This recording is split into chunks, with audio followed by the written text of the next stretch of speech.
You see my white screen? Yeah, the screen is there.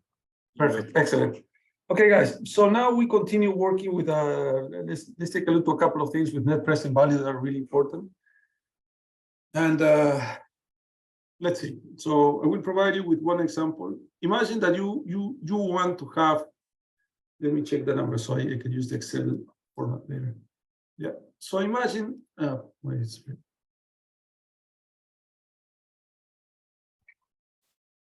imagine that we have,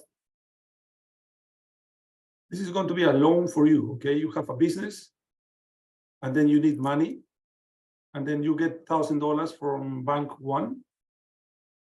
And Bank One tells you the following, okay, you're gonna pay me this in 2 years. So here you're gonna pay me $200, and basically from here, interest are going to be equal to $100, and principal payment is going to be $200. So for this part of the period, so the second year, I will have only $900, right? Because I'm paying 100 from the 1,000, I have only $900. So, and finally here, I will pay $990. From here, interests are 90, and my principal of 900, I pay my debt. And then you have Bank Two, okay? Another option is the same amount of money for you, $1,000. Oops. And then you're going to pay 880. So interest for the first period are going to be 80. And then you repay 800. And then finally, at the end of the second year, you're going to pay, it's going to be 216. So the interests are going to be 16. And the payment is going to be 200. Got it? So the question for you guys is the following: which bank you borrow from?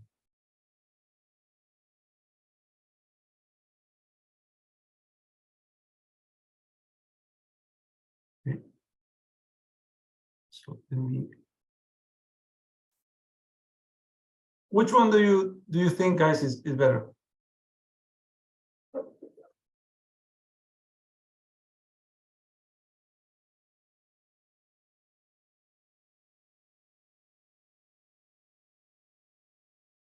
Which bank provides you with the best options?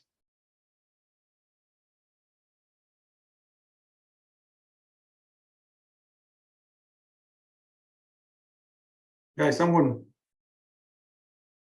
Come on. Bank Two. Bank Two, why? Lower interest.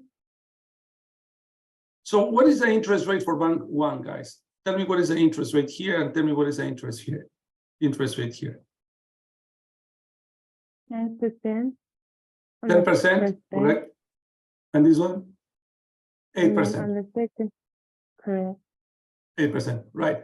Now tell me, guys, okay, with this additional piece of information, which one do you prefer?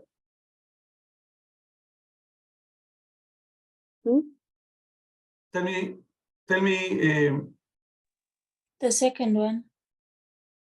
the second one. If you just use the interest rate that bank is charging you, you look at the 8%, right? It's cheaper. Make sense? Yeah. Okay, everyone agrees with that, so you should go with the bank number 2.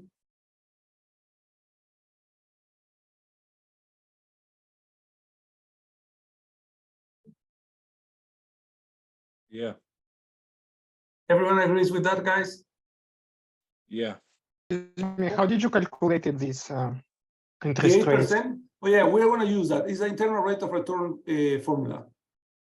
Simply, you have the cash flow, and the internal rate of return formula gives you. Remember, what is the internal rate of return, guys? Is the average interest rate per period, right? So that's what you want. But in this example, I gave you the clue already. Take a look to this one here.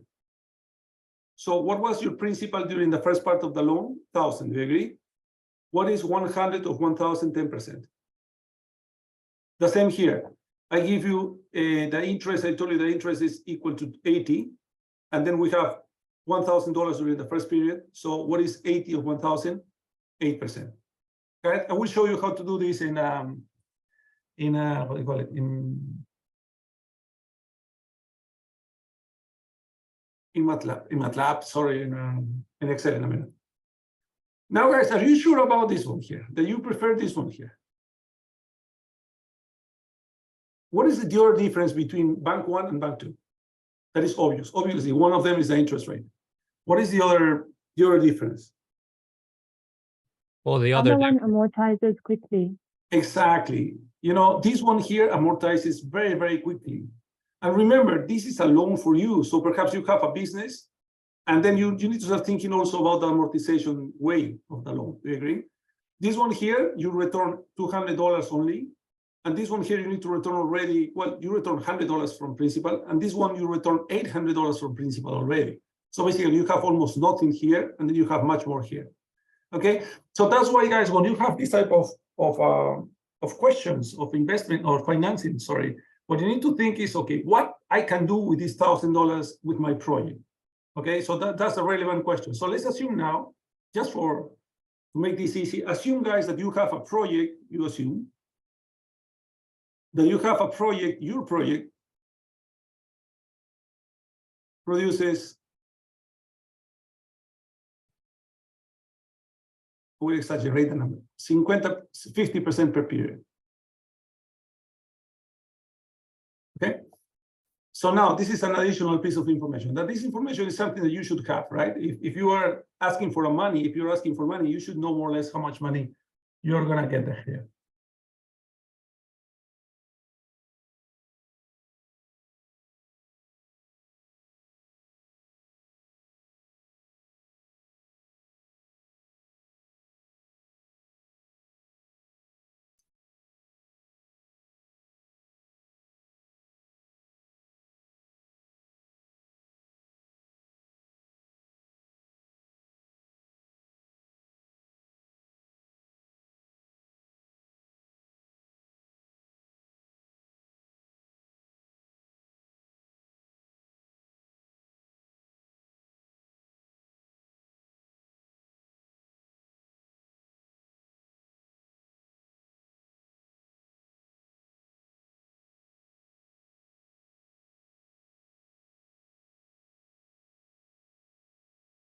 Okay, let's do one.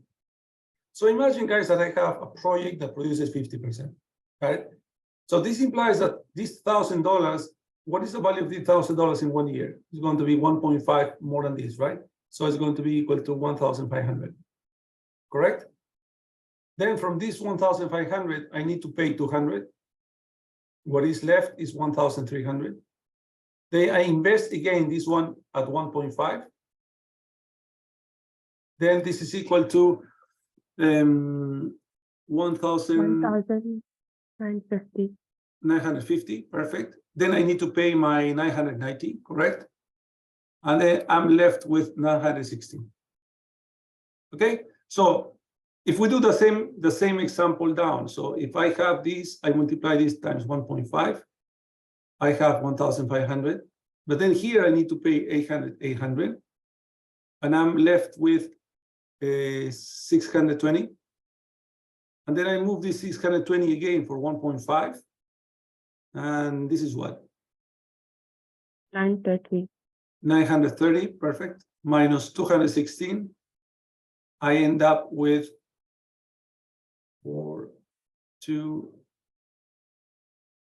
I end up with what? 714. Sorry, this is one. Yeah. This is one. 714. So now, based on this information, guys, which one do you select? bank one. Definitely. You know what? Because you are going to end up with more money here. And why is that? Even though you have a higher interest rate, the payment schedule, you see this one here, the difference between paying very little at the beginning and more at the end, has a better value for you for your project. Now, is this always the case? What do you think?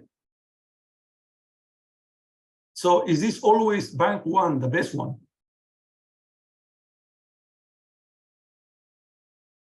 Well, not necessarily. And that's what we're going to try to answer now. Okay, guys? So if you can open... Professor, Yes, before we continue, I just have a quick question. Okay. So how would we be able to determine that without the additional information that you gave us? It's impossible. That's Okay, impossible. all right. Without Oh, so you- this 50%, that's impossible. Yeah. In real life, also, okay. in real life, it's impossible. Okay, so when you ask this question, like you would ask it with that Oh, at of the top, course. like, okay, yeah. Yes, All yes, right. yes. I need to give you that. Okay. Now, guys, let's take a look to. Can you open? Let me share my Excel. Okay, so let's do this together. Okay. Yes, allow me to do this stuff here.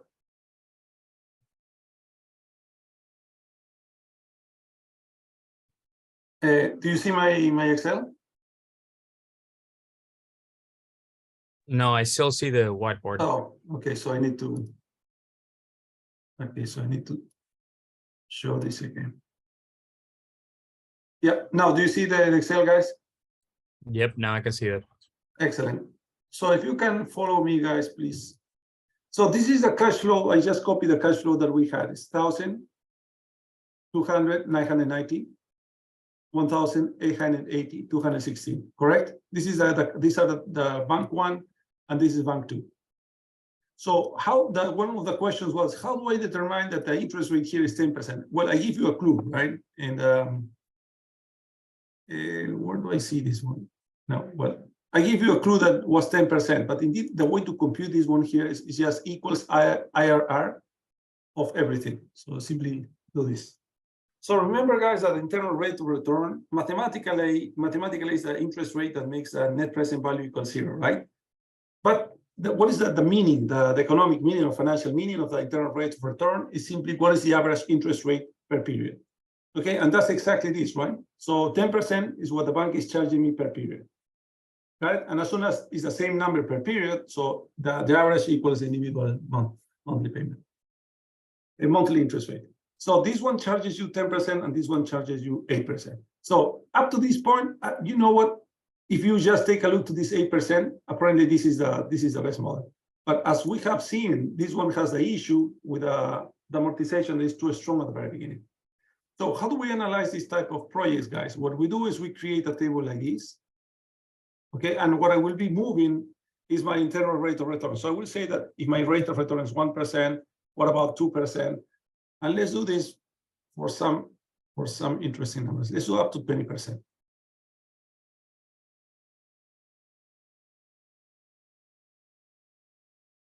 You can do more, of course, but let's do 20% just to take a look at that. So what I will do is, what is my net present value with this financing if I have a 1% internal rate of return? So please attention here.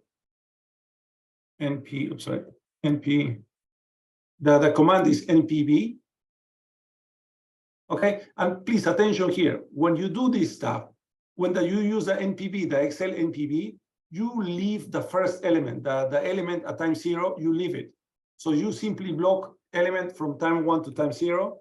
And then the first one, you simply add it outside. Oh, sorry, I made a mistake. I need to have the rate here. So this is the rate, comma. This is going to be $, This is going to be $, because I don't want this to change. And this is going to be $. Okay, I repeat. And I want this to be dollars. Okay, good. So let me repeat this one here. The NPV formula requires the interest rate, the internal rate of return, this one here, and also requires the cash flow. But the NPV in Excel, guys, discounts starting from the first value in the formula. So it will discount this one, the minus 200, 1 period, the minus 990, 2 periods. So that's why the first element, the first cash flow, goes outside the formula. Do you understand that? Take a look at the formula here. They go outside that. And then we do the same in your case. What I will do is this is not correct. So what I will do is I simply move all this part here. And this is not right. Oh, of course. This one here. Make sense to you, guys?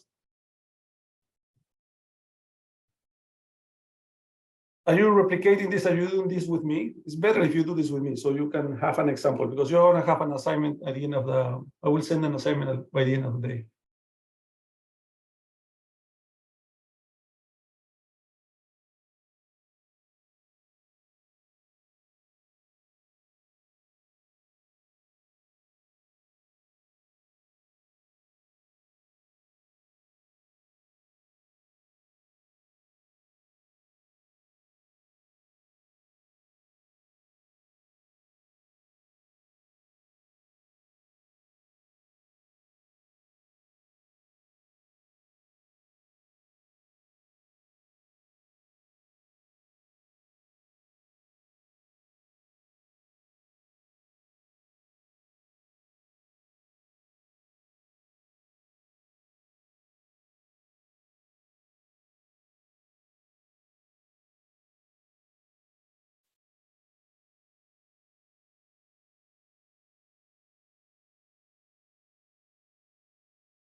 Okay, everyone's with me?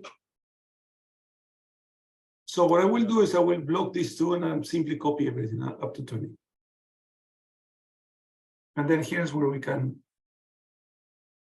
take a look to what happens.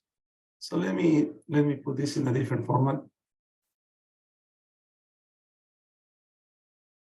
So this is much better to see. Okay, guys, do you remember I was telling to you which one do you select? Okay, we said we select this one here. This is line 1. And I ask you guys, is this true always? Well, this is not the case, guys. Take a look. Let's do a graph first. If I can do this. I block all of that. I do insert. Where's my scatter diagram? Here we go, scatter. And let's do this one here. So I can put this bigger so you can take a look to what happens. Take a look, guys, just in the table first.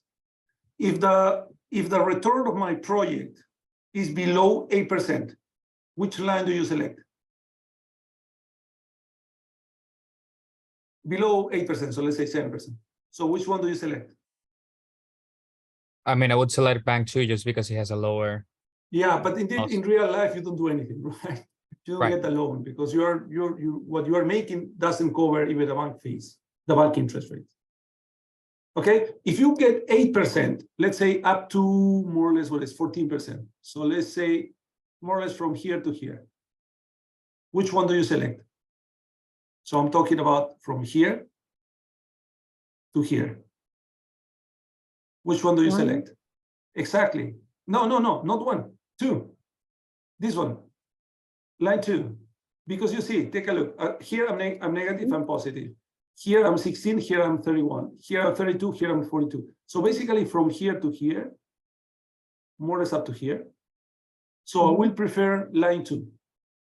Make sense to you? It doesn't. Take a look. So this is your money. So you want to produce more for you, correct? Yeah. So what you are looking for is for more money.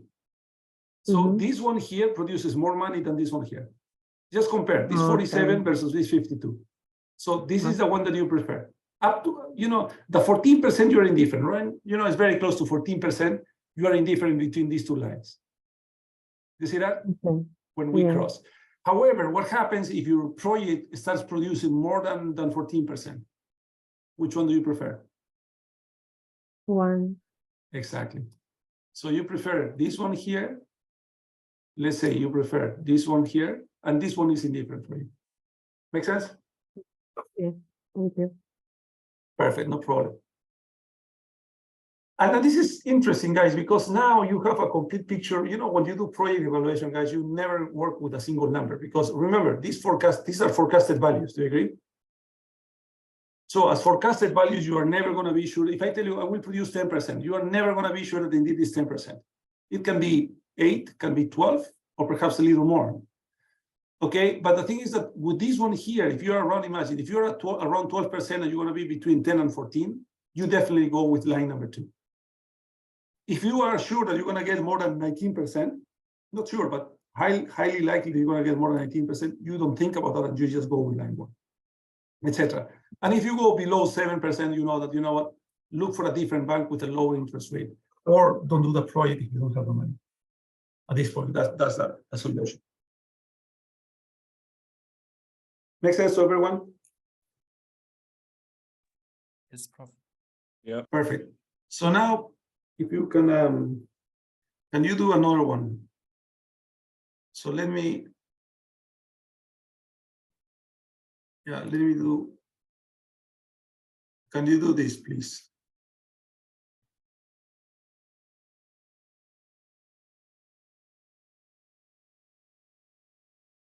So first compute the interest rate, the interest rate per period, and then compute this one here.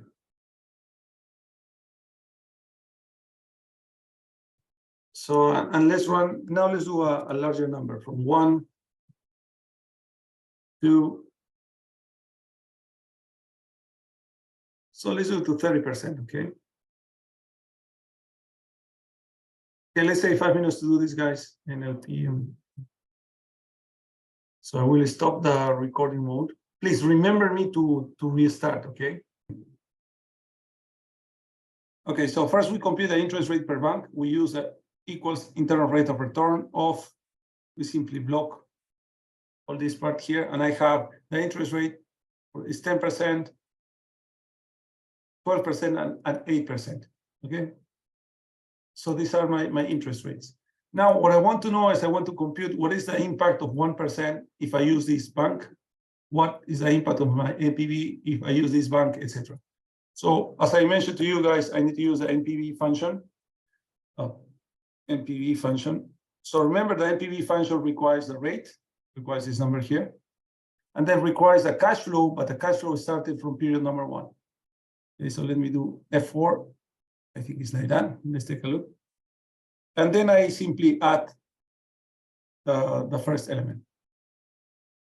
Also, I don't know if this is the one or not. So let me check.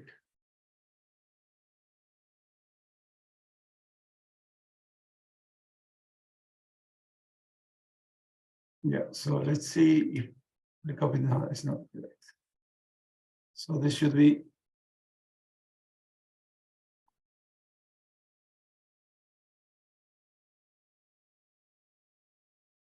Yeah, I know what's going on.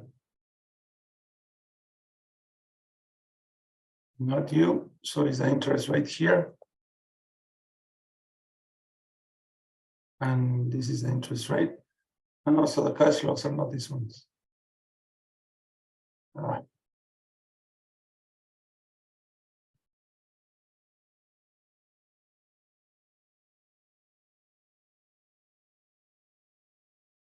Sorry, I will do this again.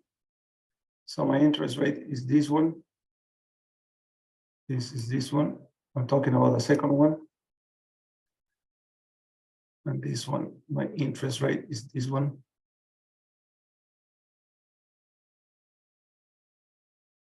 And here we go. Do you agree, guys? Have you got these numbers? Someone? Yes. Okay, perfect. So now what we do is we simply graph, and then just graph help us seeing how things work, okay? So let's do insert. We do this one here.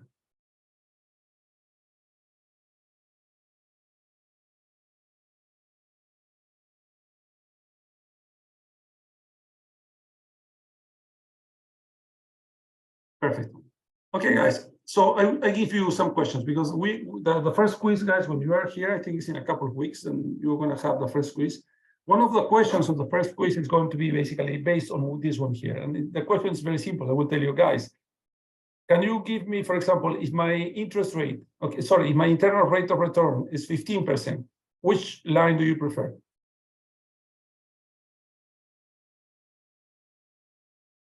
Which line, guys? 3. 3. 3. Yeah. Do you agree? 3. So and apparently 3 guys dominates in my example here. 3 dominates almost everyone, perhaps up to 20, 30, something like that. Do you see that? Appears that this appears at 3. This one here is always dominating up to this point. You see that in this point here and 31. So if we do, let's do up to 35 just to take a look what happens later. Yeah, appears that all this period here,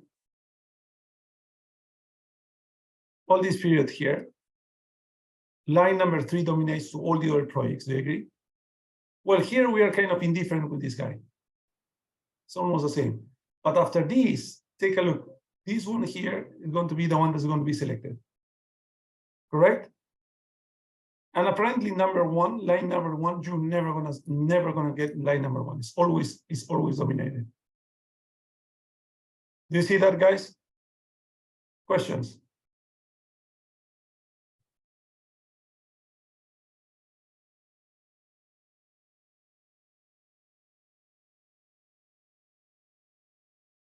I just had a question about if you said that we were gonna do an exercise like this on the quiz when we come back. Oh, yeah, but this is going to be a printout. So I will give you these numbers and you need to do this.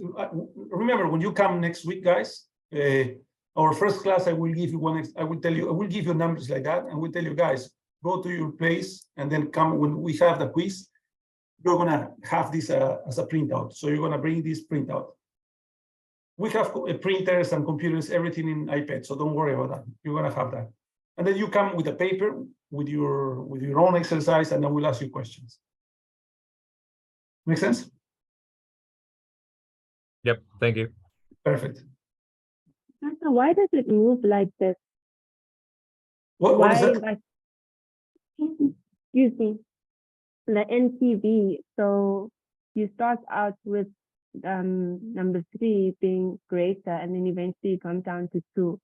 And then just looking at this line, eventually Here, yeah. bank 1 will be first. Why does it happen like that? What is it a function of? The NPV. Well, the NPV, remember, is a function. It's a quadratic function that goes. Well, it's not. Yeah. It's, Okay. No. Okay. So it goes up and then goes smoothly going down like that. It goes really. It is like a curve. It is a function like that. You see, now the issue is that some of them, they have the speed. Who controls the speed? I mean, the speed of is this number here. How fast I can grow money is because of how much less I put here. Do you agree? Remember that was the idea. If you go, I need to stop sharing this stuff. I need to share this one here. Take a look. So what is the speed of growth of my money? What determines how fast I will grow? This number here. You see, the smaller is this number, the more I'm left, I have in my bank, I have in my project, and the faster I will grow. Do you see that? Okay, yeah. So basically the curvature can be similar, but the speed is going to be faster in 1 because you have, even if you have 10 and 10, you can do this example. If you have 10 and 10, that the banks charge you exactly the same rate, but they charge you more at the beginning. The amortization is higher in 1 than versus the other one. Who's going to be faster in growing? The one that has the lowest prepayment. Okay. Make sense? And that's exactly this idea in the. It's annoying. I should be able to shift to Excel. This one here. You see, the speed of growth of this guy, of the blue one, is faster. Of course, after you satisfy the 10%, because if it's less than 10% for line number 2, you don't do anything. You see, take a look. If it's less than 10% in line number 1, you don't do it. Meanwhile, in the other guy, you can be making some money already. Okay? Thank you. Perfect, no problem. Okay, guys, so now let's continue working on this particular example. Assume the following, okay? And you're gonna think, because you need to think and need to do this in class, guys, because otherwise you're not going to have opportunity to discuss this anymore. So let's assume that we negotiate.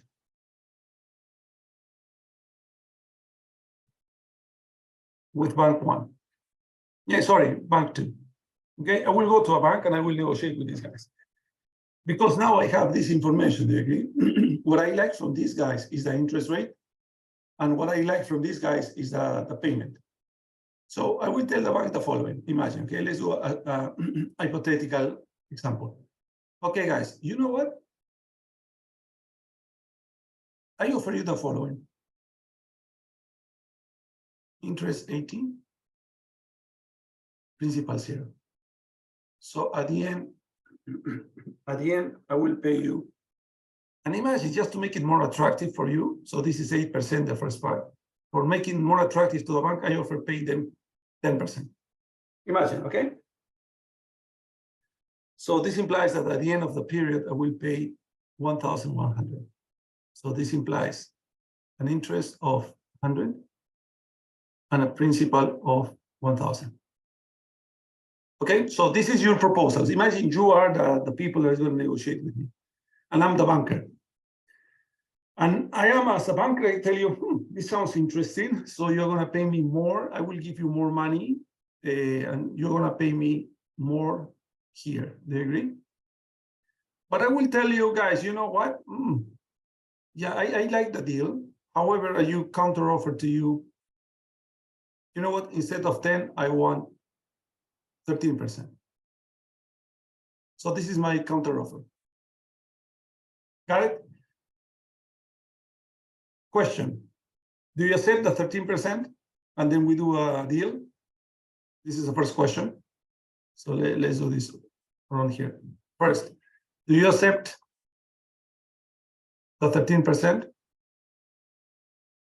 And the second question, what is your break-even rate?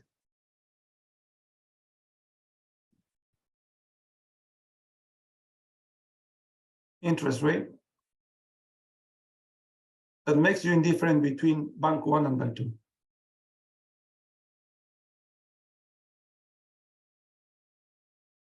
Okay, guys, you can compute.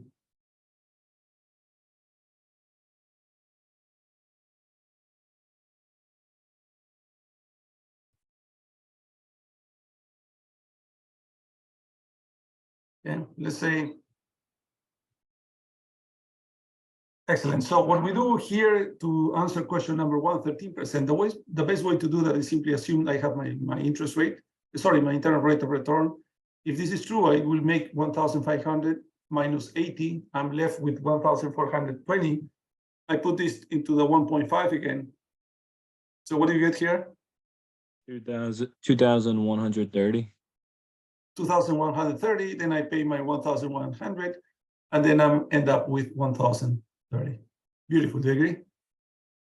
So you accept my proposal. So we go. But then I'm the banker. I'm smarter. So I said, Wait, Professor, I have a question. Yes, go ahead. Sorry. Wouldn't the interest change to 130? So then you would subtract 2,130 by 1,130. You're completely right. Oh yeah, this is what with the 13%. Yes. So the 13. So my 13% basically says, so my principal is going to be 1,000. You're completely right. And my interest is going to be 13% is going to be 130, right? So and the payment between these two guys is going to be 1,130. Completely right. So this one here should be 1,100. Let me put this the right one, because I'm considering my offer, my counter offer is 13%. In any case, I got 1,000. Do you agree?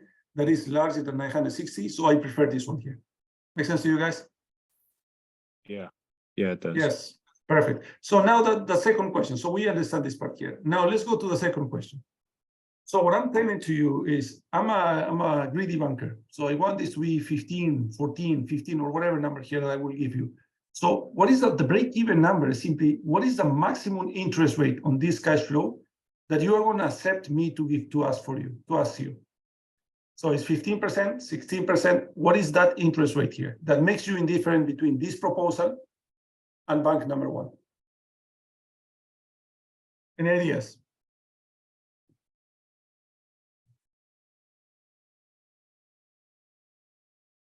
Any ideas, guys? So what we do normally is this one here, okay? So what I have is 2,130, right?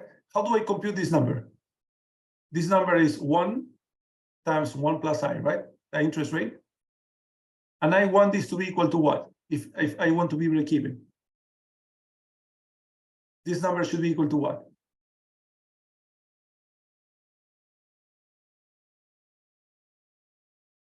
Guys, if The I want to be 1,000 talents, to the what? the 1,000 talents. No, this one here, remember, if I want to be break even with bank one, implies that what I get here is exactly the same as what we get here. So Yeah, basically, this one here should be 960. Okay. Wouldn't the interest rate be 17% then? Oh, I don't know. Let's take a look. Let's take a look. Do you understand this, right? So basically, this means the following: is 2,130. We put this in horizontal way. This is going to be equal to 1,001 plus the interest rate equals 960. So from here, 2,130. You help me with the calculator, equals the 1,000 can go down, 1,000, and the -1 can go here. So then I have my I, correct? So you said 17%. Someone can confirm? Yeah, it is. Perfect. So basically, guys, what we are saying is, what is the break-even rate? 17%. So if I'm a banker and you go, and this number, you know this number. I'm as a banker, I don't know this one here because I'm working for bank number 2. It's very strange that I understand this, that I know this information, but you have this information. So what you do is you offer me something as a banker, and I, as a banker, of course, I will try to modify the terms, but assume that I want to modify only the interest rates. So if I offer you 15%, what do you think? You take it or not? Yeah. Yeah, if I offer you 17%, so you're going to be indifferent between these two guys. If I ask you, not offer you, if I ask you 18%, then you know that, you know what, I better go to with bank one. Make sense? Yeah. Professor, I have another question. Mm-hmm. So like, for example, like here, like, I guess dealing with more simple numbers, like the way that I did the second part of the problem was I just saw that each percentage up was $10. So I was Yeah. just able to add 4, and like Yep. that's how I got That's it. easy. So- Yeah, that's perfect. That's So you completely wouldn't right. like if you can do it like that, you don't have to do that whole other part. Yeah, that's right. Um, You okay. can do that. And that's completely right. So what you're doing is the interest rate, the points. You're saying, what is that 1% in terms of money, right? That's what you're doing. Yeah. Yeah, completely right. This is completely right. And then basically, you know that you have 40,000 to 960 is 40. So this implies 4 more points. 4 more points about the 13. So this is 17%. Yeah, this is correct. This is correct. But this is the mathematical way that, you know, is also correct. It's up to you.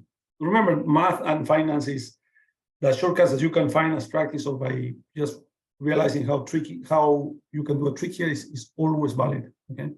Now in the quiz, in the test, just tell me, you know, what I've done is 1% represents $10. So I see that going from 1,000 to 960 equals 4 additional points of 13, 17% my answer. That's correct.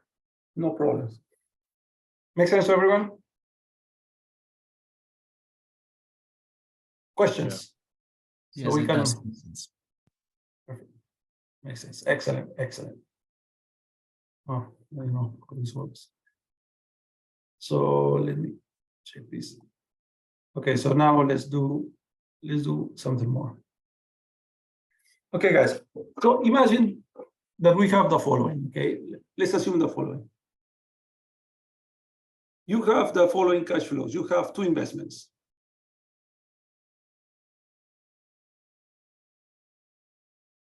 Two investments that you can do. It's up to you which one do you do. So you have investment A. Investment A is going to be, okay, you do $1,000. And then in let's say only 1 year, you can get 1,200.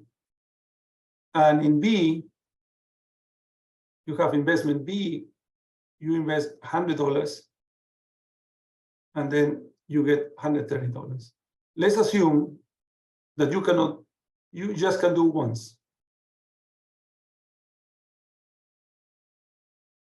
So you cannot repeat project B 10 times. You can do only 130. So you have $1,000. Okay. You have 2 investments. You have $1,000. This is what you have now. Let's assume that the opportunity cost is 10%. Which project do you do, A or B? Let's say 2 minutes to do this.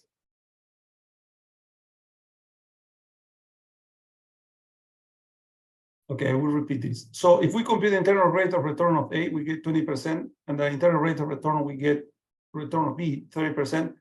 The net present value of A, we got 90.91, and the net present value of B, we got 18.18. So if we just focus the internal rate of return, which one do we select? We select the we select project B. Okay, 30% is larger than 20%. However, if we take a look to the net present value, which one do we select? We're going to be selecting project A. Okay, so now when we have this discrepancy, guys, as I mentioned to you always, the net present value never fails. Okay, so if you just want to trust me, project A is the one that you should do. But now I know that you don't trust me, so you want me to explain you why. Why is this possible? Okay, why do we prefer? Why do we have differences between interest rates or returns and the net present value? And you know, what is the problem with these cash flows here, guys? Remember that you have $1,000. So what is the relevant question here? Is if I decide to invest from the $1,000, $100, what is left? 900. Yeah. So what is left, guys, is basically $900. And then if I invest, where I can invest my $900? What is the maximum I can obtain with this $900? You can obtain 10%. Yes. Sorry. I can get, how much, can you repeat that? 10%. 10%. You know, because the definition of opportunity cost, remember, opportunity cost is the maximum you can obtain without considering the projects. So if I have 900, what is the maximum I can obtain with this $900? I can obtain 10%. Got it? So with this 10% at the opportunity cost, what I get? 990, correct? The maximum. Now, this implies that I have decided to do these two projects. So how much is the maximum I can get? 0, 2, 1, 1, 2. This is the maximum I can get if I do project B plus my 900 at opportunity cost. Now, which one do you prefer? You see, you're losing money. In this project, you are getting 1,200, and with this mixture of projects, you are doing 1,120. Got it? So the technical way of analyzing this type of projects, guys, of problems, is basically we use these two, and then we create what is called the incremental cash flow. We create something that is called the incremental cash flow.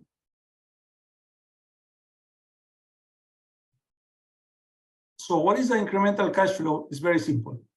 So you subtract from the 1,000, the 100, so I have 900. And I need to find a way, or I need to ask myself, am I able to invest from this 900 and arrive to, this is going to be 1,100 minus 130. This is going to be equal to 1,070. Do you agree? So this is basically 1,200 minus 130. So the question is, do I have a project that can produce from this 900, can produce 1,070? What is the same? What is my internal rate of return of my incremental cash flow? It's going to be 1,070 minus 900 over 900. So what is this rate? Someone can help me.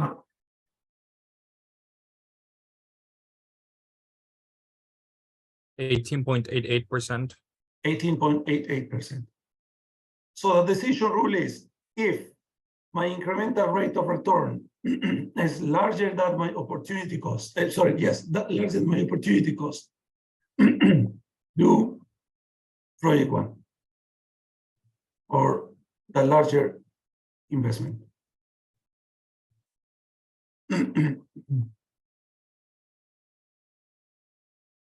Make sense?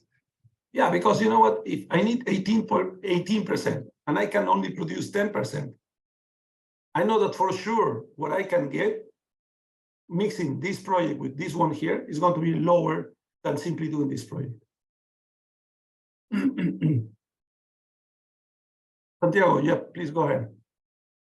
I mean, I know this exercise is kind of like meant for you to either have 100 in one investment or Yeah. 1,000 in the other. But Yep. could you potentially do partial investments? Like you do the B first because it's a higher return. But then the rest 900, you just invest it in A instead of having it in Yeah, opportunity cost. no, yeah, you know, I need to add an additional condition. Sorry, I will add no partial, no partial investment. Okay, got it. Thanks. Yes, yeah, of course, you can play. There are partial investments. Yeah, perhaps it's a good idea to do 100 here and 900 here. You know, we can take a look to that. But this is a good question. So if we can do partial investment in A, can we do it? No, we can do it, of course. It is profitable to do it. Where's my reason? Okay, you answer, guys.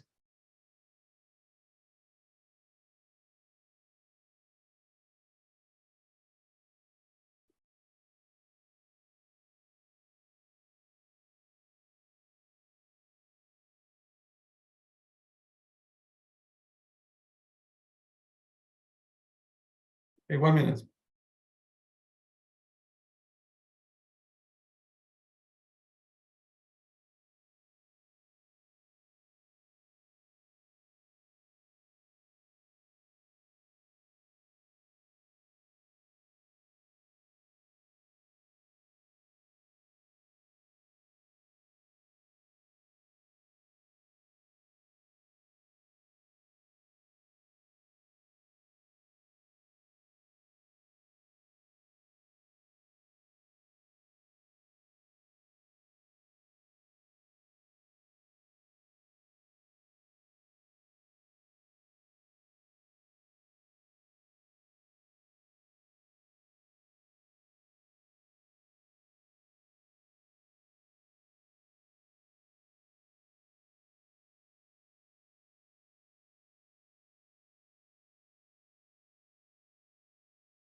Okay, you tell me. So basically what we are saying is, okay, so you know what? I invest $100 here, and then I get $130 here. So this is my B. And I invest the remaining part in here, $900, and then I will obtain what? That's 1,080, right? 1,080, right? It's 20%. So remember, is the internal rate of return on the project is 20%. It's 1,080. So if we do these two, what do we get at the end? 0, 1, 2, 1, correct? It is a good idea or not?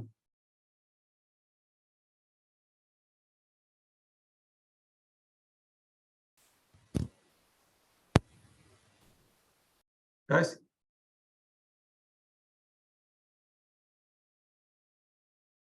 I mean, you get more than both A Yeah. and B together. Exactly. So it's better, it's more than this one here, right? Because that's alternative. Yeah. So in this case, if you do partial investment, so basically do B and invest difference in A. Make sense? The technique is similar. You just need to think coherently on that.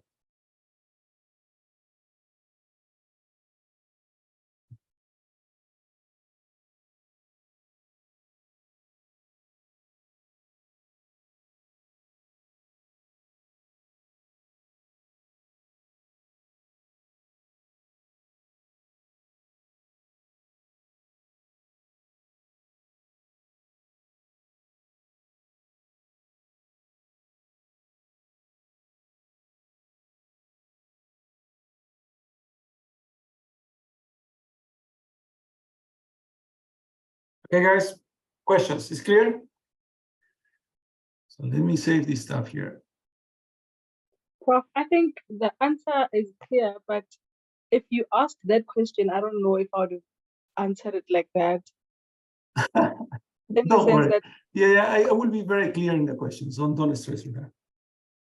Don't stress. I will be there. So also, if you have questions, just ask me questions. But no, I will be clear explaining this. Of course, here I have just written because you understand what I'm talking. But if it's a test, I need to be very clear that you understand by reading. Okay. okay. Perfect. Okay, guys. So let's continue with one additional point here, and then we can move to a different point. So let's go into something that's called the weighted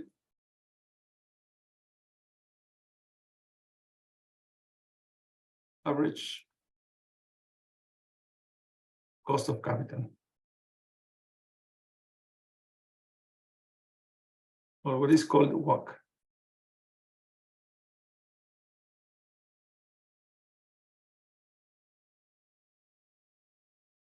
So assume, guys, that the following cash flow, okay? It's very easy to understand if we do that. Imagine that we need $100, okay, in total. But I will finance this 40 with debt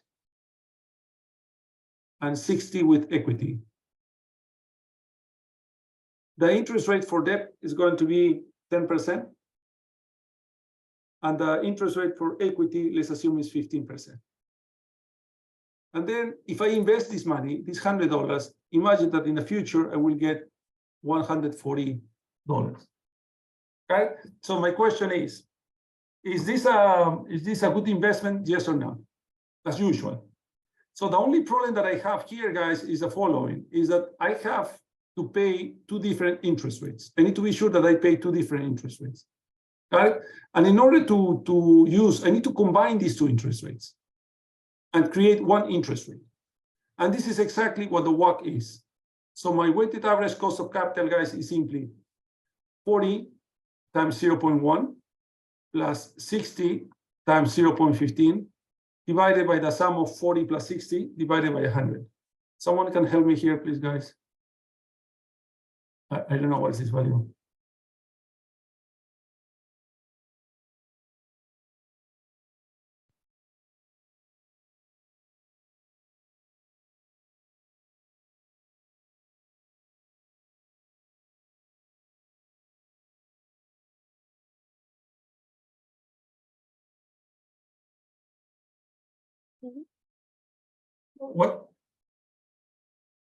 What number, please? 13. 13%. Okay. So now if you do the net present value, the NPV, so the NPV is going to be minus 100 plus 140 divided 1.13. So what do you get here?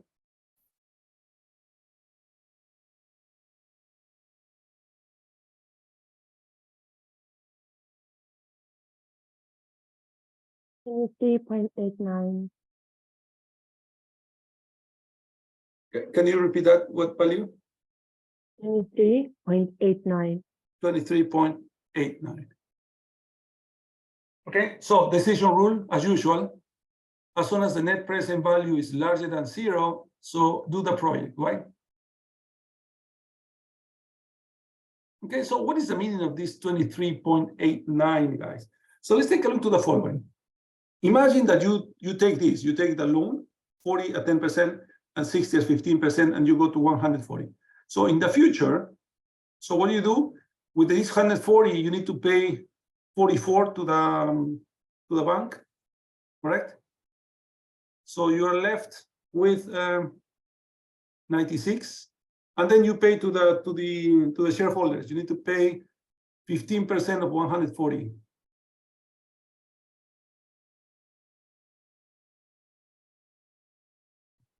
$1.15, sorry, 1.15 times 60 is what?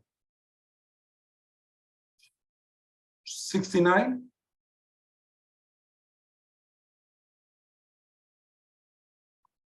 Yeah. Yes, and then I'm left with 27. Do you agree? So how do we call this value, guys? This value is my net future value.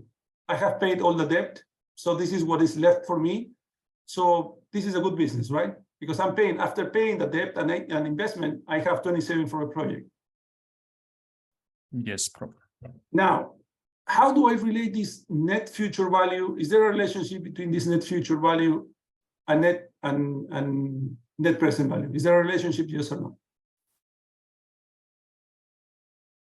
They must be equivalent. Do you remember that term?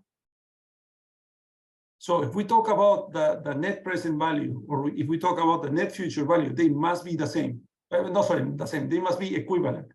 They look different, but if you move the future to the present, so if you discount this one here, so this means 27 divided by 1.13, what do you get?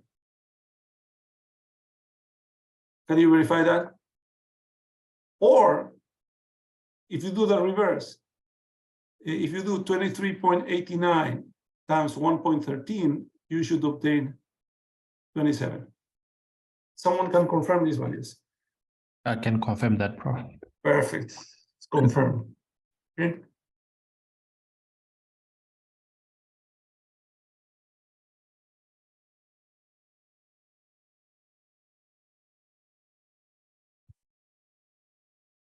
And let me see the chat. Someone is writing in the chat. Prof, maybe a question. So in Yes. this case, let's say we're investing between equity and debt. Mhm. Which one are we also expected to critique? Which one would be more of a good, like, which one should a company take between the debt and equity, or we just expected to do? Well, you know, it depends. It depends. You sometimes the issue is when you want to finance something, you go to a bank and you ask the bank 100% of that. The bank is going to tell you 100%. I cannot finance 100%. You need to have some, you know, some money in the game. Right? It's always like that. Normally the ratio, if you're a new guy, the banks can ask you 70%. So this is what is called the LTV, loan to value. Yes, loan to value. So sometimes they ask you 70%. If you are a startup, I have seen LTVs up to 80%. So what it means is that you put $80 and the bank puts $20. Make sense? Then as soon as you're growing and then you are less risky, the quality of your product or your product is really good. So the LTV can drop into 20%, something like that. So this implies that you can have 80%, sorry, 80% or $80 of the $100 financed by the bank. Of course, you want always the cheapest one, Yes. the equity. Do you agree? However, also what is beautiful about debt is also that you don't basically dilute yourself, because the more owners come into the game, so your percentage participation in the corporation reduces, right? So that's why corporations basically they don't like equity, but sometimes they are forced to do equity because there is no other way they can get funding. Okay. Perfect. Understand. Thanks. Awesome. Thank you. Okay, no questions. I think that with this we have covered the net present, but what we call the project evaluation part of the class. So very simple, but I want you to understand how the interest rates can be used in a very easy way to determine if a project is feasible, is better than the opportunity cost. You need to be very clear on what is an opportunity cost. You need to be very clear about what is a break-even number. Of course, you need to understand what is a weighted average cost of capital, etc. Make sense? But these are things that you want to use, guys, in business or even in non-for-profit organizations. This is something that you're going to be using all the time. Okay, so let's move to a different topic.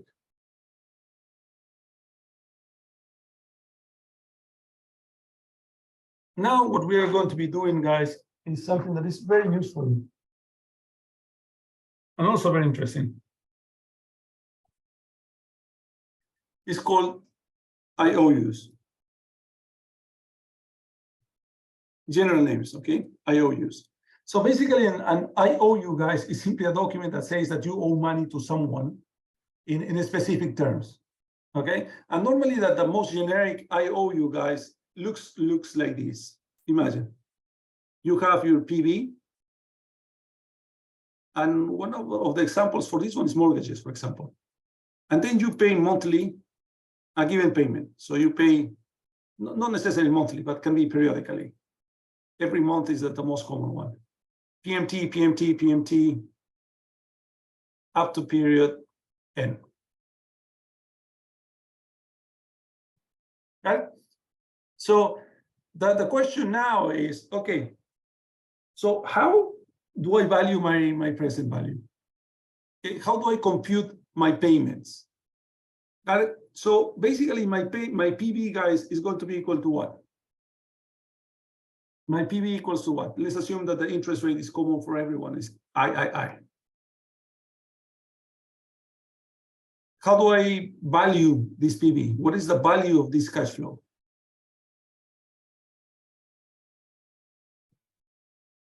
Is it like bond formula? Yeah, well, and discount formula, do you agree? It's the bond formula, exactly that. It's simply PMT divided by 1 plus I plus PMT divided by 1 plus I squared plus PMT 1 plus I cubed plus PMT 1 plus I to the power N. That's it. It's simply, remember that the present value, guys, is simply the discounted cash flows. That's all. Right? Now, what I will do is just change names. So S is going to be PV, A is going to be PMT divided by 1 plus I, and Q is going to be 1 over 1 plus I. Okay, I'm changing variables only. Variable names, that's all. Got it? So if I do that, this is going to be S equals A plus A times Q plus A times Q squared. Do you agree? Plus a lot of, it's going to be A times Q. Remember, this is a square when this is Q. This is power 1 when this is a square. So this should be AQN minus 1.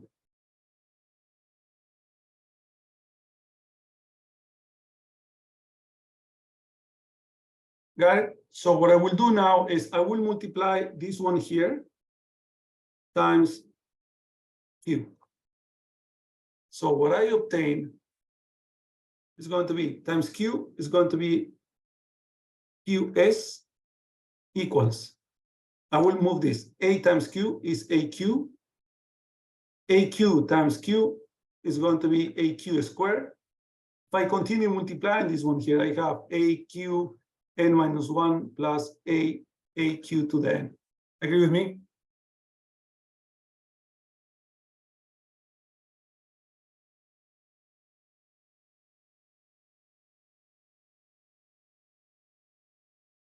Do you agree?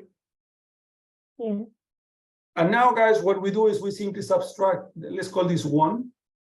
Let's call this 2. And let's do 1 minus 2.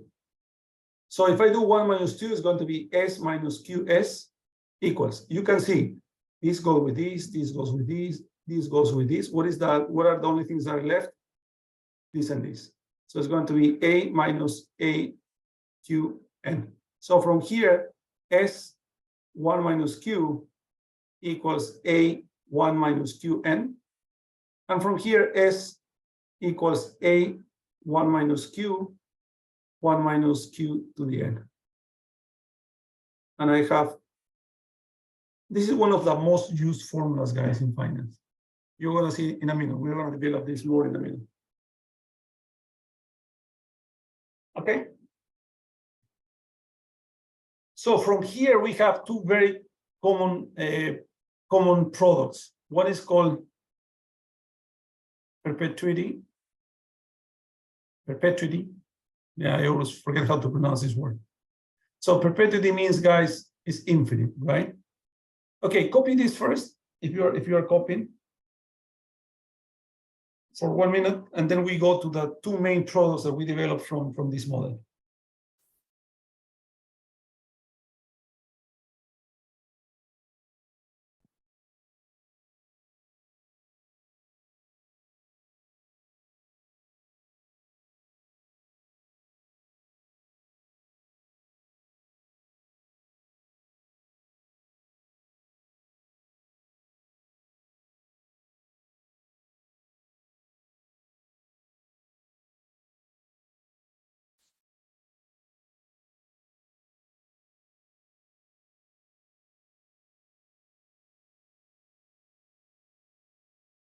Okay, guys, in London, in England, we have something. Have you heard about the guilds? So the guilds are bonds, and you buy these bonds, and if you keep the bond forever, you don't sell the guild. Basically, they pay you interest rates forever. Not only, you know, even when you die, you can give this to your kids and the kids of your kids, and so this is infinite, eternal. Got it? So when we talk about perpetuity, guys, n equals what? Infinite. Do you agree? So this implies in my formula is going to happen the following: S is going to be equal to A 1 minus Q, 1 minus Q to the infinite. Now, Q is what? Remember, Q is here. Q is larger or smaller than 1? Guys, Q is larger or smaller than 1? Of course, assuming that I is positive, so Q is going to be less than 1, correct? Mhm. Now, what happens when you start powering the power 1, 2, 3, 4, 5 of a number that is less than 1? For example, 0.5. 0.5 is square, 0.5 cubed, 0.5 to the power 10. What happens with the number? What happens with this one? Tends to what?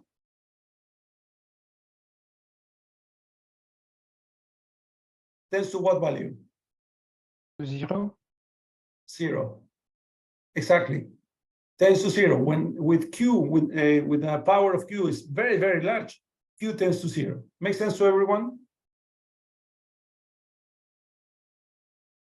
This is not true, guys, if Q is larger than 1. If Q is larger than 1, this is going to be an explosive process. But if Q is less than 1, this Q to the power infinite is going to go towards 0. If this is true, guys, so my formula now modifies to, this is equal to A 1 minus Q. So from here, I can modify S is PV equals A, that is PMT 1 plus I over 1 minus 1 over 1 plus I.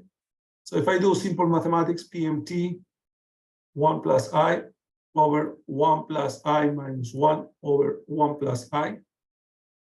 So these two cancel out, the ones cancel out. So basically, guys, your PV is going to be equal to PMT divided by I. This is your formula for guilds or perpetuities.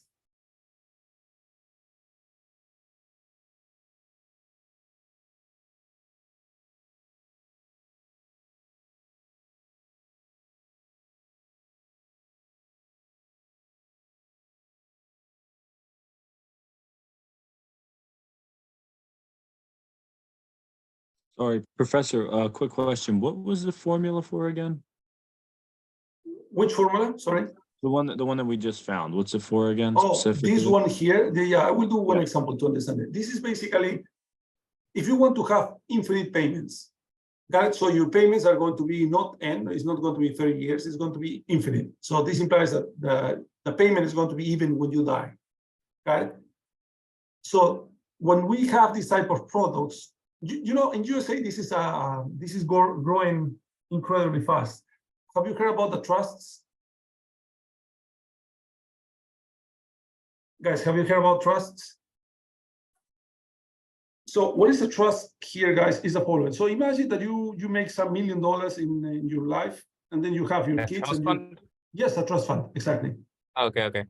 Okay, and so you have your kids, you made your couple of $1 million or $5 million, I don't know how many $1 million you did it, and then you have your kids, but you see that your kids are too relaxed, they want to study, they don't want to work, and you see that if you give them the money in a couple of years, the money is going to disappear. Okay? So the other option is to give them not the complete money, but give them, you know, a kind of a monthly payment, you know, monthly alimony, something like that, forever. Got it? And so basically what you do is you deposit money here in the trust, and the trust is going to give, at the sense, there are conditions here. You can write any conditions that you want. You know, you're going to receive $50,000 before you graduate for undergrad. Then you receive $100,000. If you do your PhD, you receive $200,000, for example. So you can structure as you want this part here. Make sense? So my question now for you, let's do one example. Imagine, guys, that you want to give your kids forever, you want to give them $100,000. Let's assume that the interest rate is 4% per year. How much money you need to give the trust now?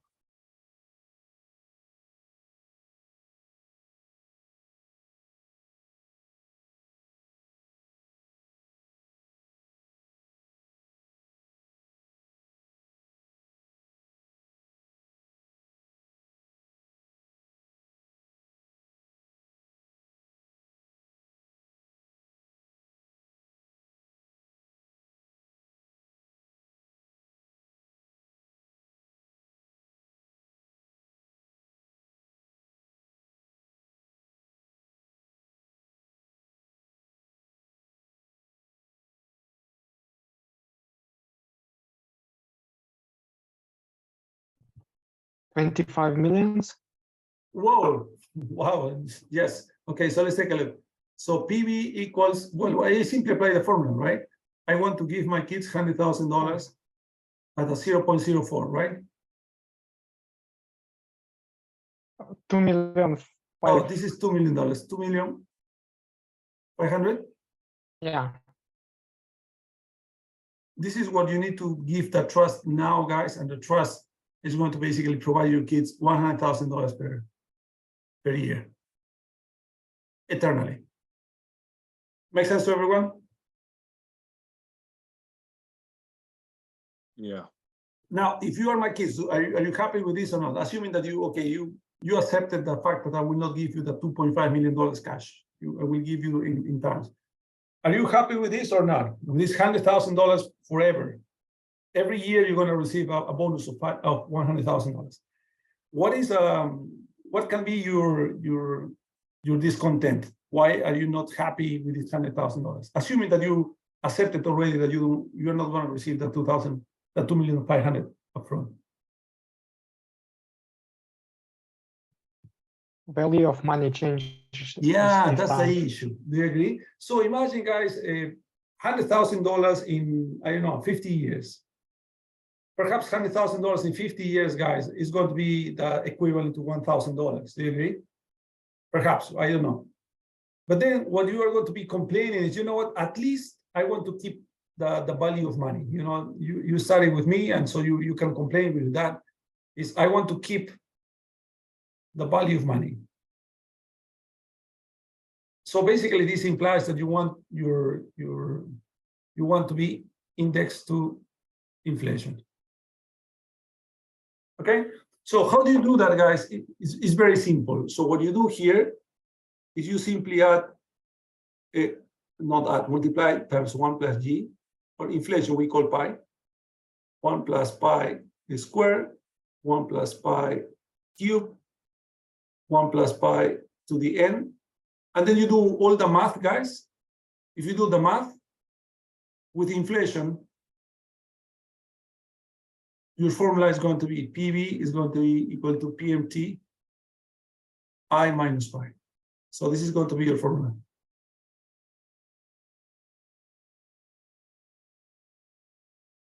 Now, if we assume, let's assume now the PMT equals $100,000 again. I have I equals 4%, and let's assume that pi equals 2%. How much money I need to put per year? How much money I need to put right now?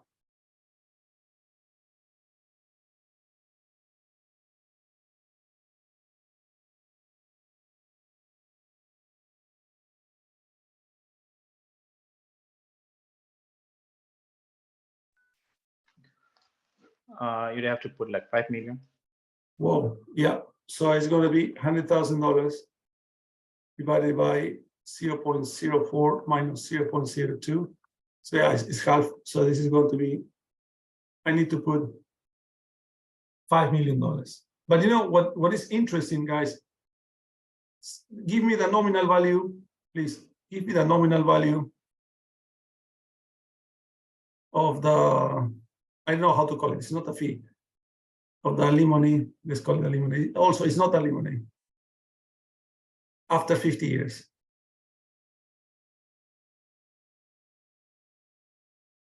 Assume that inflation is 2% per year. So how much money you're going to be receiving in nominal terms after 50 years?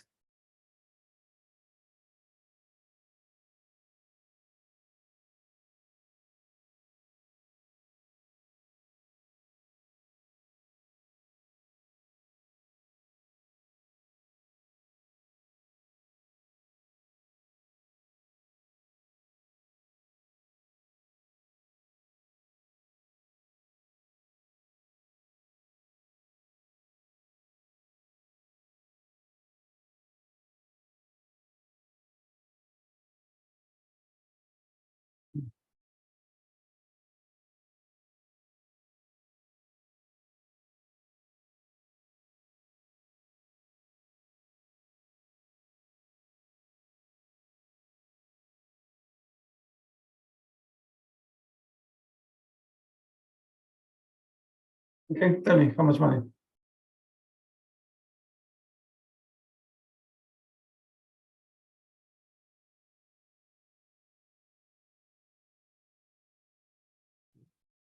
So if this is right, 8.88 times 10 to the power 89. Oh, wow. It's a big, big number. Mm. So, okay, it's going to be $100,000 today times 1.02 to the power 50. Do you agree? Make sense to you guys? Mhm.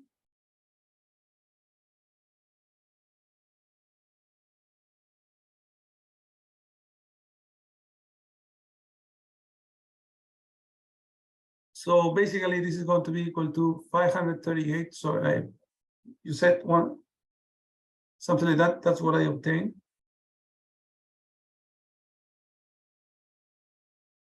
Oh, what I'm doing. Sorry. I know what I'm doing. So it is 1.02 to the power 50 times $100,000. Next. 69158.80. Yes, exactly. So this is the amount of money you're going to be receiving in 50 years. You see, it makes sense, right? But the purchasing power, it looks 269 more than 100, but perhaps the purchasing power, if the estimation of the inflation is correct, purchasing power, they are equivalent. But this makes sense, right, guys? Protect your cash flows or inflation. You know that the value of money changes and you need to protect the money. That's always in your mind. That must be always in your mind. Okay, guys, questions?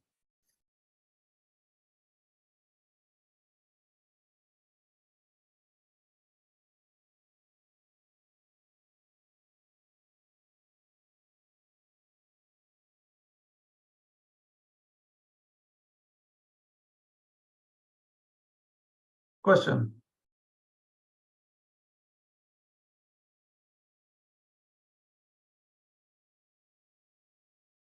No questions.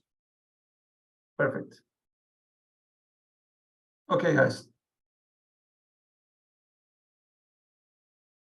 So now what I can do is I can record this part here, can save this part here.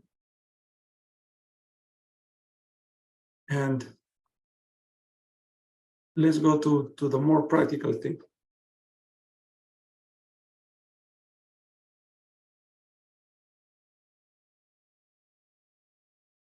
So basically, an annuity, guys, is that n is less than infinite, you know? And so if I go again, this is going to be SA 1 minus Q, 1 minus Q to the n, right? So now what I will do is I will simply replace the value. So this was called PV equals PMT 1 plus I over 1 minus 1 plus I that multiplies 1 minus 1 plus I, all this to the n.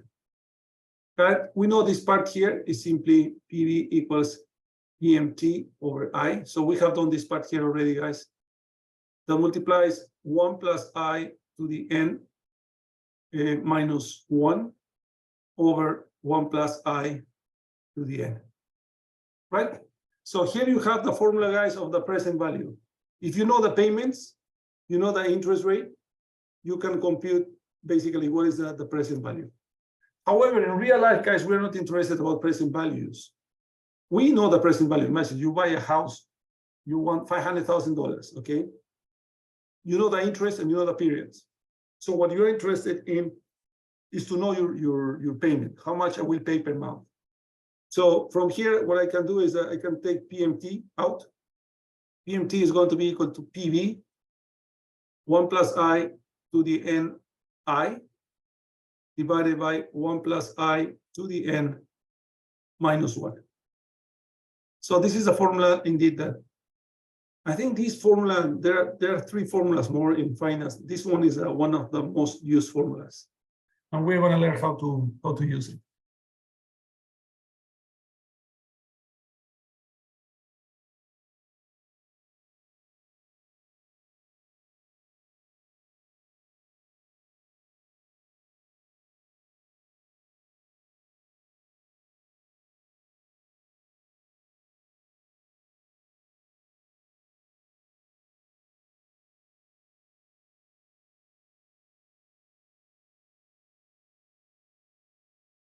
Okay, and the best way, oh yeah, sorry, this one here is called the factor.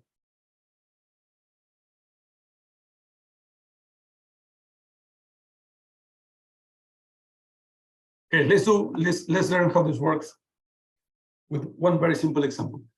So let's assume, guys, the following. Your principal, you want to have a loan, a very simple number, $10,000. Let's assume that N is 4 months. So you just want a very short-term loan for 4 months. Let's assume that the interest for an annual interest rate is 7%. That, so with this information, I want you to tell me, first, give me the payment, and second, construct a payment schedule.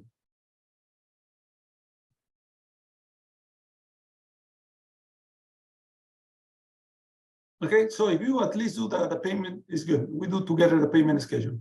So remember that for the payment, you need to build the factor, right? Now, N is going to be in months, so the interest rate needs to be in a monthly rate. So you need to transform this one here into monthly interest rate. Then you replace all the values, you compute the factor, and once you have the factor, multiply by the present value, and then you have your PMT. Okay, guys, let's say three minutes to do this.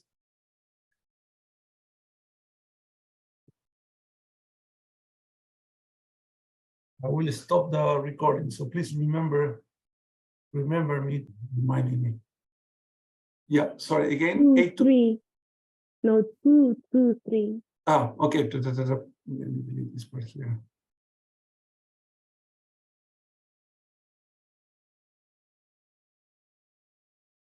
Two, 3. 0, 0. I don't hear very well.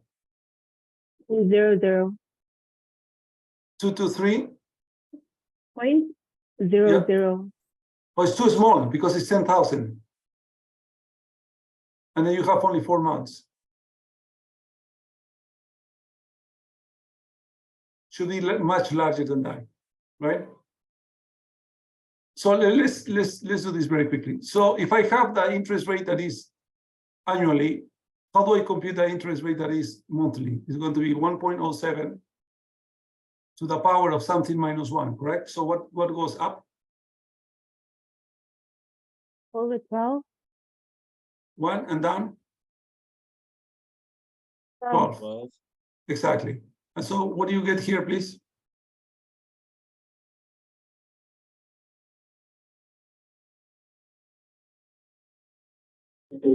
Sorry. What is this number? 0.1. 0.57. 5.5857. Percent. Okay, 0.57%. Okay, good. With this number here, so you have N, you have I, and then you can compute your factor, right? So from here, my factor is going to be equal to 1.0057 to the power 4 times 0.0057 divided by 1.0057 to the power 4 minus 1. Can you please help me with a calculator here? What value do you get?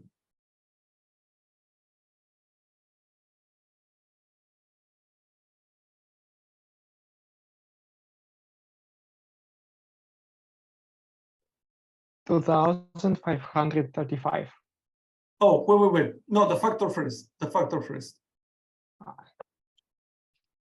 Yeah, just the factor. Yes, that number sounds more logic. So, but give me the factor first. Should be then 0.00 something. 0.25. 0.25. Directly 25. Can you give me more decimals here, because we need more decimals here, at least 5 decimals if you can. If you can, please. 0.2536. 50. It's actually 25357. I just rounded it up. Yeah, that's okay. Yeah, that's perfect. Okay. Okay, so this is your factor. Do you agree? If corrected, computed, someone can provide me this number, can verify this number. I can confirm that, Prof. Excellent. Okay, so then once we have the factor, now I can know that the payment equals the PV times the factor, right? So PV equals $10,000. That multiplies my factor 0.25350.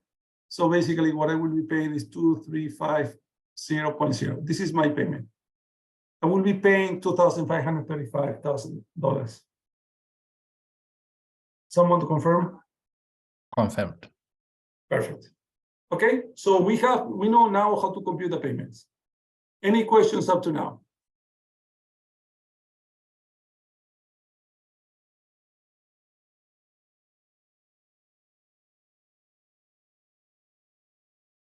Nope.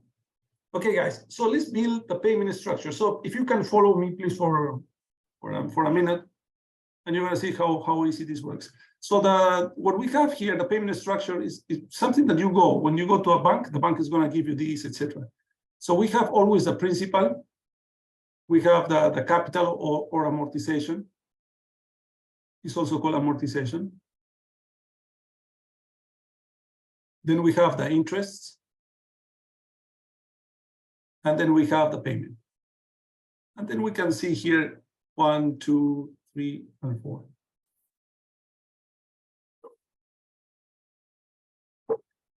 Okay, so if you can follow me, guys, for a minute. So my payment is constant. So in this method, I have 2,535, 4 times 235, 2,535. And 2,535. Okay, my first principal, the principal, guys, is the money that I owe the bank. Okay, and this number here represents what I have at the beginning of the period. So I owe $10,000 at the beginning of period 1. Now, what I need to compute is the interests. So how do I compute the interest? The interest is always the principal that I have in the amount multiplied by the interest, the monthly interest rate. What is my monthly interest rate? By this one. So this one here is going to be 10,000 multiplied by 0.57% is equal to what? $57. So this one here is $10,000 multiplied by 0.0057. And this 0.57 is this one here.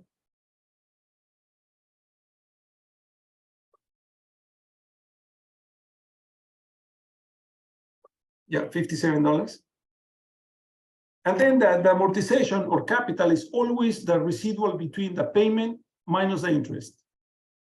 So it is going to be 2,535 minus 57. It is equal to 2,478. So this is the amount of money that is going to be charged against the principal. So what is my next principal, guys? It's going to be 10,000 minus what I have paid. So I'm left with 7,522. Then I compute again the process. So what is going to be my next interest is going to be 7,522 times 0.0057. I obtain 42.88. 32.87. 8788. Yep, that's okay. And then what is this value here? 2493. 2492.12, right? Yeah. Yeah, 0.12, 0.8, 0.13. 0.8, yeah. Yeah. And then we go to the same process, okay?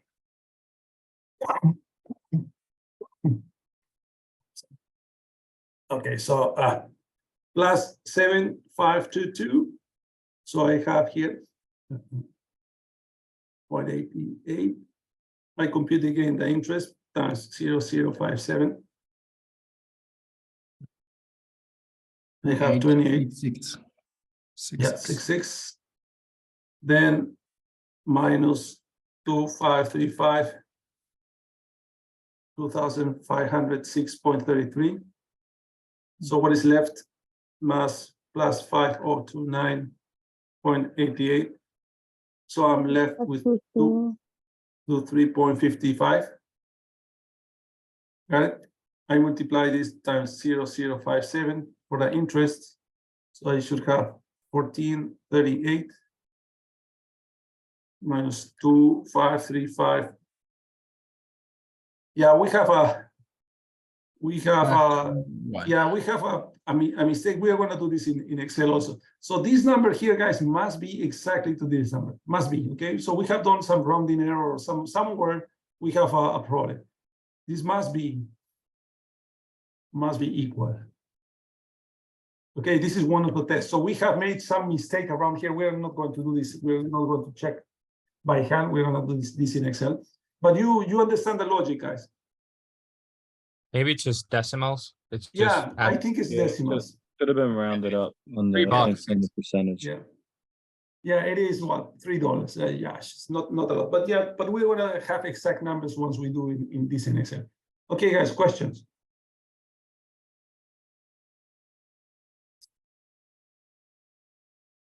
Prof, are we ever going to have a situation where we told the payments are made in areas or at the beginning? Oh, it's always arrears. Okay. It's always arrears. Okay. Now, you know, always the one that asks you at the beginning is because you have a trick there that we need to compute using we need to check if indeed we are paying the interest rate that they are telling us. Remember, we did that in arrears versus in advance.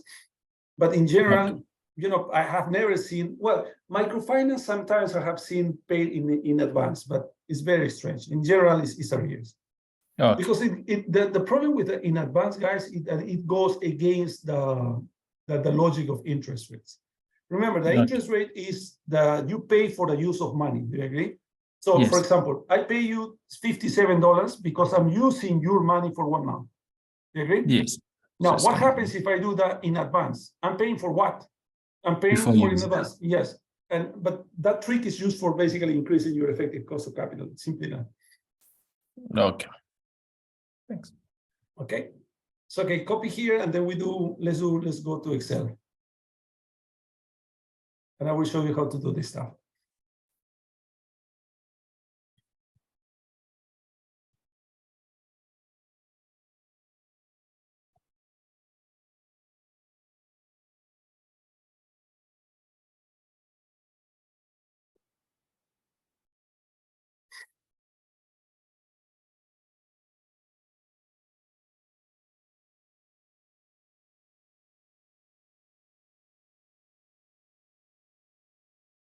Okay, let's do Excel. Let's do one more example, and then we stop there because we have I need at least 1 hour for the next topic, complete 1 hour. Okay, so but we have done really good. Okay, guys, so let's go and let's do Excel now. So I need to stop sharing. To show again stuff. Okay, so let's do. I was using this one, right? So let me create a different sheet.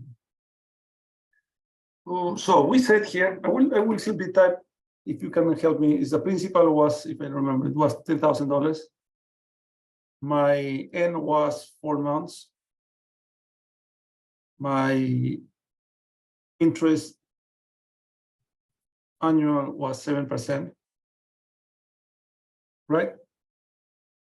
That was my data. That's all what I need from to now.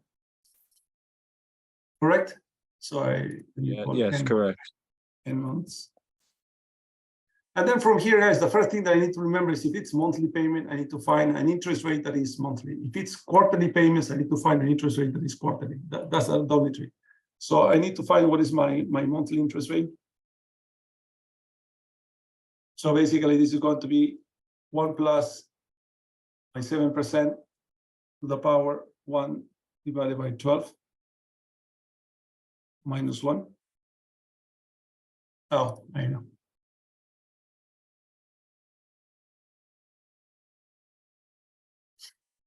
This is my number. So if you want this in percentage terms, this is the number. And then I can compute my factor. So my factor is going to be equal to, let me move this to larger size. So my factor is going to be 2 parentheses, I think, is going to be 1 plus a monthly close parentheses. Please, you need to do this with formulas, okay? To the power amounts times the interest. This divided by 1 plus interest to the power of this one minus 1. So if you can take a look, guys, I need everyone to please be in do this one here, because from here I will ask you a lot of questions. Okay, at least one more question, but be sure that we get this number or this formula correct.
Okay. So this is my factor, and then I have my payment. It's going to be simply 1 second. My payment is going to be simply my factor times my present value. So I have this value. What value did we get before? I think it was similar, right? Yeah, without the 44. Yes, we rounded. So now we do our table. So this is the principal. We have the capital or amortization. We have the interest. And then we have the payment. Okay, so I will move this stuff to the right. Just to consider the 1, 2, 3, 4, 5, and 4. So my principal, guys, is going to be equal to, the first one is going to be equal to $10,000. My payment is always going to be equal to this number, at least for this model. That's why I put F4. And then my interest is always going to be this number here multiplied by the interest rate of the month. So F4, so this doesn't change. My capital is always going to be this number minus this number. And this one here, as I told you, is this one minus this one. And then I copy this one here. I copy this one here. And then all these guys can go through. Remember I was telling to you, the secret to see if your table is correct is that these two numbers must be equal. Why? Because at the end of the period, what you need to pay as capital must be equal as you pay as principal.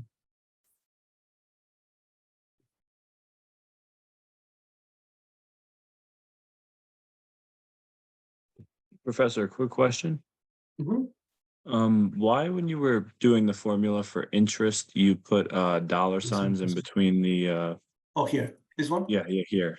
Yes. Yeah. Because remember, the interest is always going to be based on this number. You agree?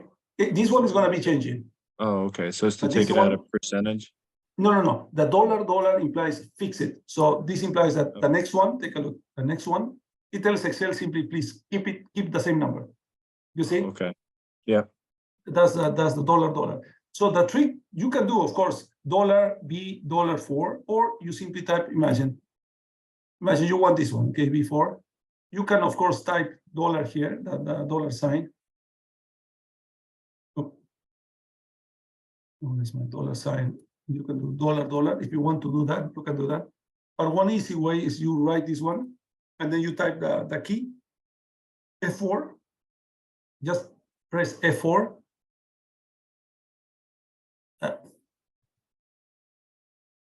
Yes, what happens? F4, and then you have a dollar immediately. Make sense? That's just a small trick in Excel. Okay. Thank you. Pleasure. Yeah, Santiago, you're back. Yeah, I saw that. That's okay. Make sense? Easy or not? We're gonna, next class, guys, we're gonna do a lot of this type of exercises, a lot, okay? But now what I want from you is before we go, I will give you new conditions, okay? Can we copy? Yeah, let me go back to, any questions about this part here, guys, in Excel?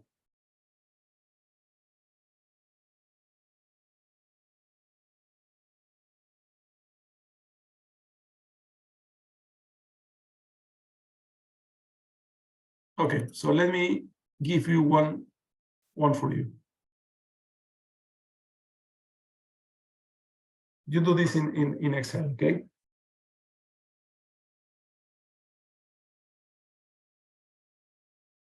So my principal is going to be $250,000. My N is going to be 10 years. But I do monthly payments.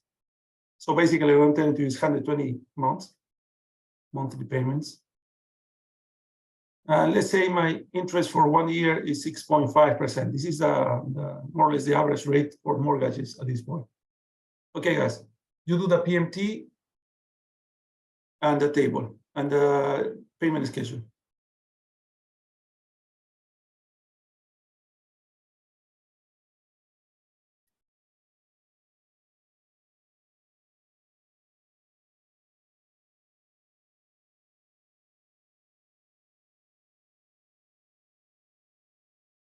Okay, let's say 4 minutes maximum, Excel, huh? So if you can copy these numbers, then we can do Excel.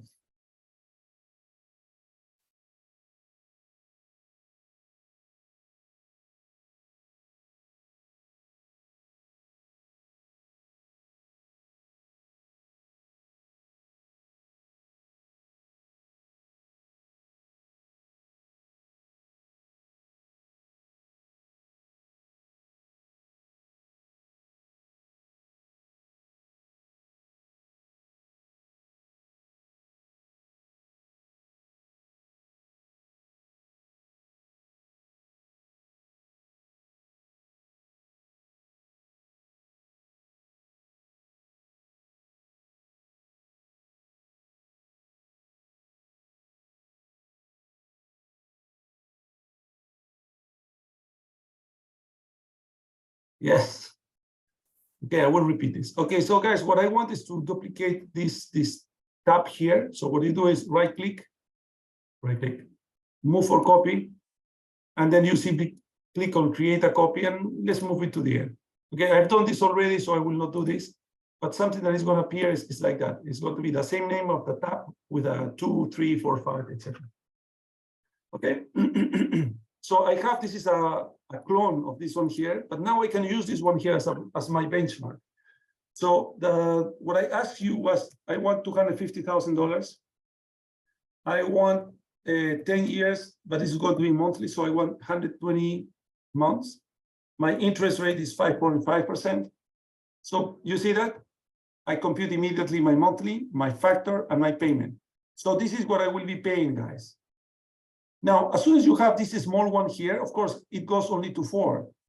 But what I need is basically to move this one here up to, let me first move this one here. 220, no, sorry, make a mistake. So let me go back.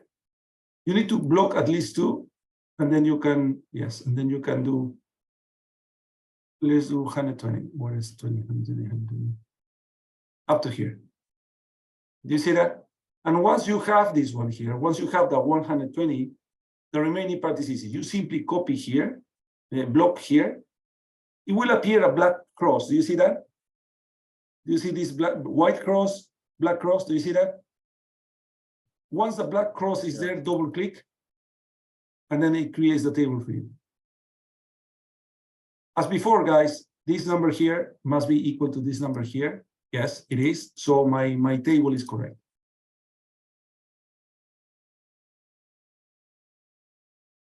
Make sense to you guys?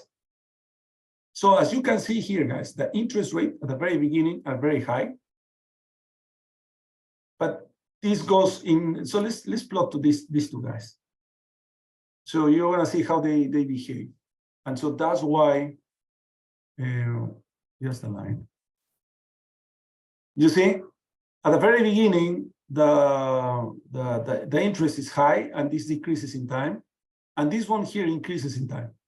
Right? So that's why, guys, it's a fantastic idea when you have a loan, you know, for whatever, for a mortgage or whatever, do prepayments. If you have, you know, $1,000 or whatever, do a prepayment because it really accumulates, it compounds. Make sense to everyone?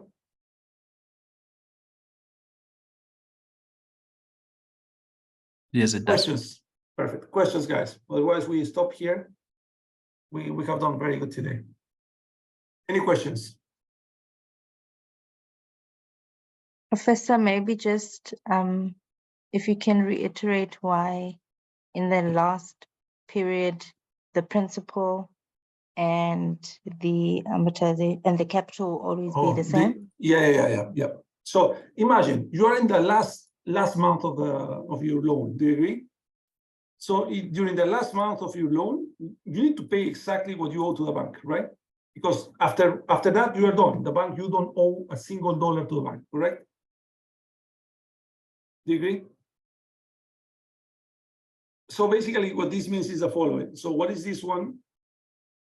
How much do you owe in? Sorry, yes, this is here. How much you owe in period 121? You owe to the bank 0. Make sense to you? Yes, thanks. And that's why these two guys must be equal, must be exactly the same. Okay, guys, other questions? And next class, guys, we're going to do all what is possible. You're going to refinance, you're going to do prepayments, you're going to decrease the number of periods, you're going to increase the number of periods. We're going to do all possible combinations that you can face here, and you're going to be using this. This one here is one of the things that my students use the most when they go buy cars, buy homes, etc. It is very useful. It's extremely useful. Questions, guys? Prof, Yes, please go ahead. for the annual interest, the question that you initially gave us wasn't it 6.5%? Yeah, it is. Yeah, sorry, I put just the decimals in Excel was to 7%. Yes, 6.5. It is 6.5. Okay, thank you. Pleasure. Okay, guys, questions?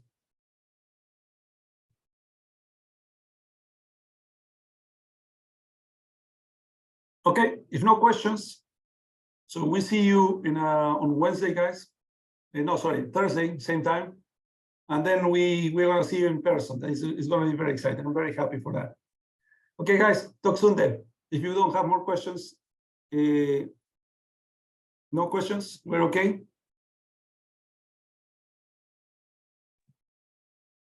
Yeah, I think we're good. Okay. Perfect. Guys, in Thank terms you. of the quiz number 1, just before I forget, quiz number 1 goes up to before IOUs. Half class of today. That's quiz number 1. Okay, so we are starting quiz number 2 already, or exam number 2. I don't know how they call it.